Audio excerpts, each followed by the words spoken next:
do you feel looking back on your long career of 40 years? Do those early records allow you to continue your career or artistically hinder you? I think that the early success that I had was a good for the moment, obviously, but in long term, a massive hindrance.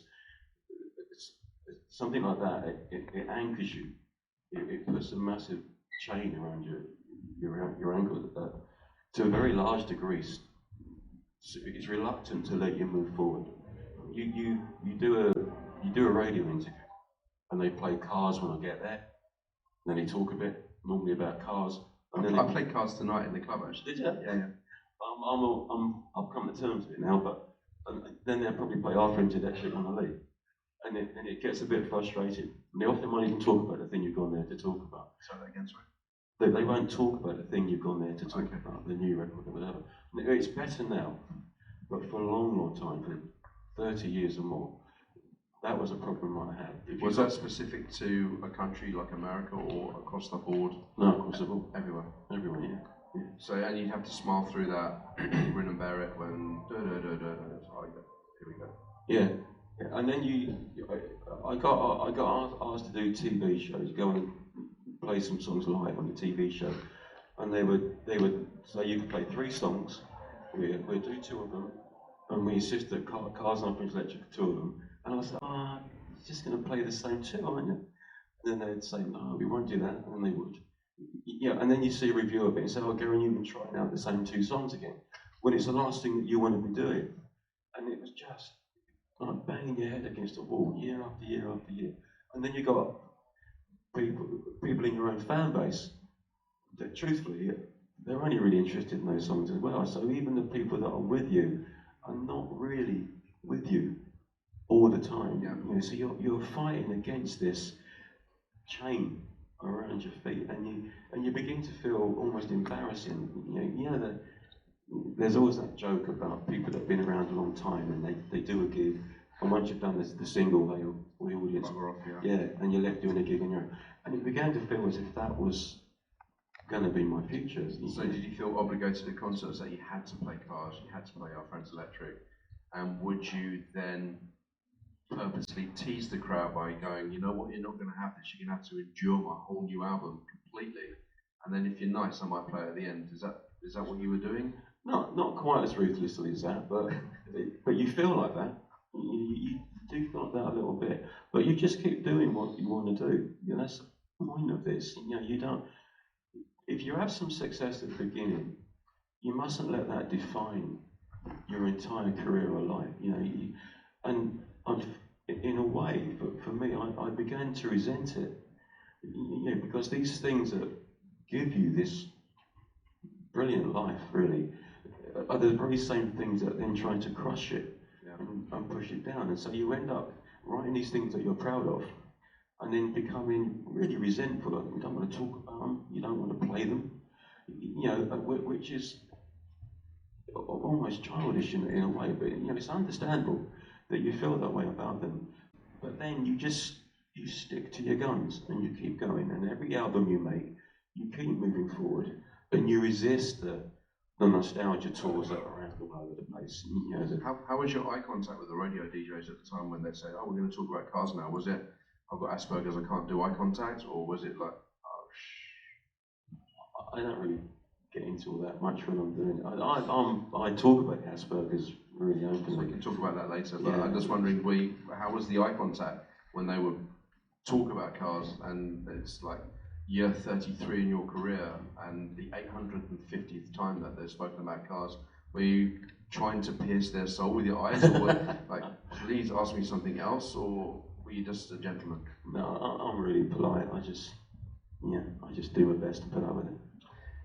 Any hard times, of course, with the 40-year career? There must have been hard times, and did you actually feel like giving up at any point during those hard times? I didn't feel like giving up. I thought it was finished for me. 92, 91, 92. I thought I was done for then. I didn't have a record contract. Didn't look like I would get one ever again. The record sales were so low that they were lower than the first single I put out when I was completely unknown. So it was pretty much. So what keeps you going through that when there's such adverse conditions and you think, shit, you know? Because it's not about being famous. No, I understand. It's not about being famous, successful. It's about making music because you love making music. So it's really driven for you. Yeah. So you've never felt like giving up at all throughout your career. No, if it got to a position and it was that close, where in terms of earning a living, it was no longer viable, and I had to do something else, then I would have done something else. Then I'd have carried on making music at home for a hobby, the way I did before I had records, and the way I probably will at the end of it when nobody's interested. Then you love doing it, and if you do it for fame and you do it just for money, then that's not cool, man. That's not. That's fame and money should. I see it much as like a big old birthday cake. You know, if you love doing what you do, well, that's the cake. That's almost everything. If you get famous, well, that's a bit of icing on the top. Yeah, and if you have a long career, and you stick a cherry on top of that. But really, the cake is everything. You know, if we don't love doing this, then without fame, with or without fame, then we really shouldn't. I'm not necessarily honing in on the fame part, but the actual sustainability of having a career when people aren't buying your records. Yeah, but it's a hobby. If it's a hobby that can earn you a living, which is what it is for me again now, then great, fantastic. If it's a hobby that doesn't earn you a living, you've got to go and work in a shop or factory or somewhere, then fair enough, that's what it is. As long as you love making music, that's what matters. How was it for having Orchestral Manoeuvres in the Dark to open for you? Then you had to open for them a few years later. Was that humbling, or was it just necessary and it didn't affect your psyche at all? You thought, you know, okay, my career has gone down a bit now, and Orchestral Manoeuvre have gone up, so I'm going to support them. Was it like that, or were you thinking, what happened? No, I don't really care about stuff like that. You do festivals, and people get so hung up on where they are. You know, oh, I'm not going to do it unless I'm top or second. I don't give a shit about any of that. You just want to be there, be in front of people, let people hear what you're doing. And this whole hierarchy thing about where you are, I have no interest in whatsoever. I don't care if I'm supporting someone or if someone's supporting me. All that, you know, oh, I'm bigger than you. Shit. Do not give a shit about that. I love doing this. I love it. And I would be perfectly happy to go on. The only problem about going on earlier in the day is there's probably less people there, so it's not as useful. But you can go to bed earlier too, right? Yeah, yeah. But honestly, man, I don't care about any of that.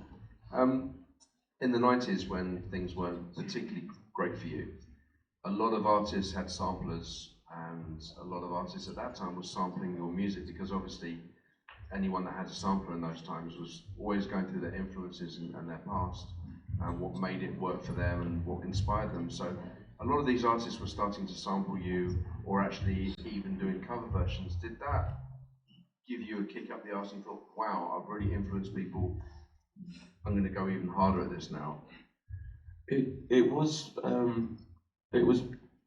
lovely, first of all, that people were doing that, and it was saying nice things about me.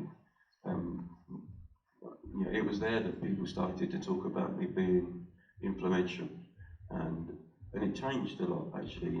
I think the press, my relationship with the press up until then had been either hostile or that they ignored me completely.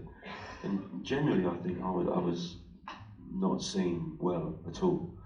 And then when it started to change, and when people started to sample me and talk about me, when other artists, this is, talking about me in a much more favourable way, it seemed to trigger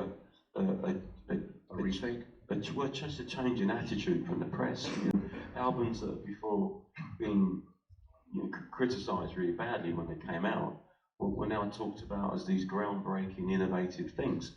And I suddenly found myself vindicated? Well, just with credibility that I couldn't have imagined before.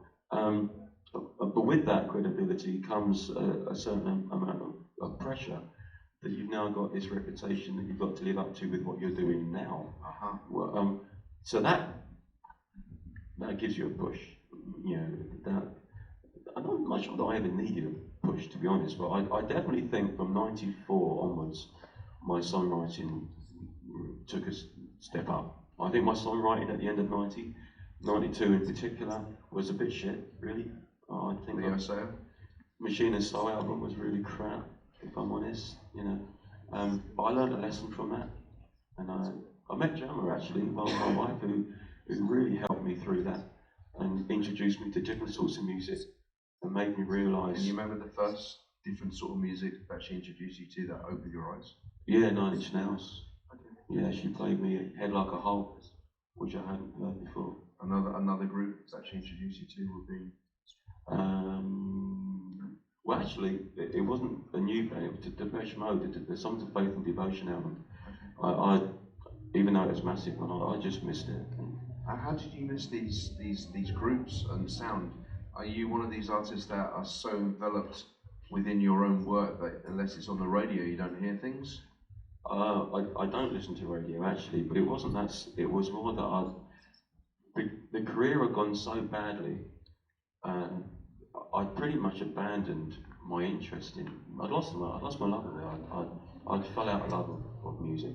I didn't go to see bands, didn't listen to anything. I was doing a lot of flying, air display flying, and I spent probably